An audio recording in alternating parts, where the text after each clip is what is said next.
Dahil nga sa sunod-sunod na panalo nga nitong si Makmak, lalong gumagaling itong at lalo ngang nahahasa ang kanyang kasanayan pagdating sa boxing. Kaya naman marami ang nakapansin sa kanyang kakaibang galing at talento.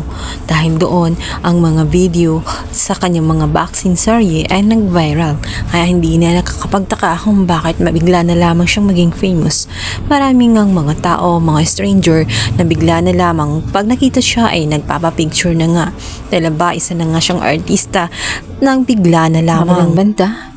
Ito namang lola niya ay makikita nga ang kanyang lolo na tela ba hindi pa rin nagbabago. Abala pa rin ito sa kanyang mga barkada at nag-iinom. Kaya naman ito ay mapupuna at agad ngang matawag ang pansin. Kapansin-pansin nga ang aura nga ng kanyang lola na tela nagbo-blooming ito at lalong gumaganda. Dahil naman sa kanyang todo suporta kay Makmak at lalo siyang namomotivate dahil nga sa nakita niya na sunod-sunod ngang nanalo nga itong si Makmak. At dito na nga sinabihan niya ng diretso ang kanyang asawa na instead nga na ubusin niya ang oras sa mga walang kwentang bagay at lunurin ang katawan sa alak, ay mas maigi umano na suportahan na lamang ang kanyang apong si Makmak. Dahil nga sa mga sinabi ng kanyang lola ay unti-unting matatauhan ang kanyang lolo. Kung noon ay pinanghihinaan si Makmak ng loob dahil nga sa mga hindi magandang sinabi ng kanyang lolo, na instead nga na i-motivate ay sinabihan nito na itigil na ang kanyang pinapangarap na boxing dahil umano ay mabibigo lamang itong si Makmak at magiging kagaya umano siya ng kanyang ama na magiging talunan lamang pagdating sa boxing.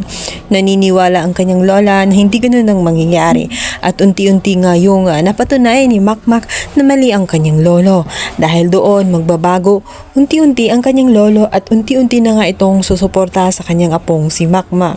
Sa kabilang banda itong si Chloe ay mapapansin niya na marami na nga mga chicks na umaaligid kay Makmak dahil sa kanyang kasikatan. Dito nga ay unti-unti naman siyang lalayo. Subalit kalaunan ay ikagulat naman nila dahil biglang ang darating itong si Lance kung saan umano ay pumapayag ito na kasamahan nga ni Chloe itong si Makmak at pagbigyan nga sa gusto nito na isang date. Dito ay nagsimulang magtaka itong si Lance at itong si Chloe sa kakaibang kinikilos at karakter nga nitong si Lance na bigla na lamang nagbago. Batid niya kasi kung anong ugali ng kanyang kapatid kaya nakakapagtaka na sa isang iglap ay magbago ito. Tama nga ang kanilang mga hinala sapagkat may ginagawang kababalaghan itong sa kanyang inggit at tingin niya na sasapawan na siya ng galing ay gusto niyang sirain ang imahe nga ni Makmak pagdating sa boxing.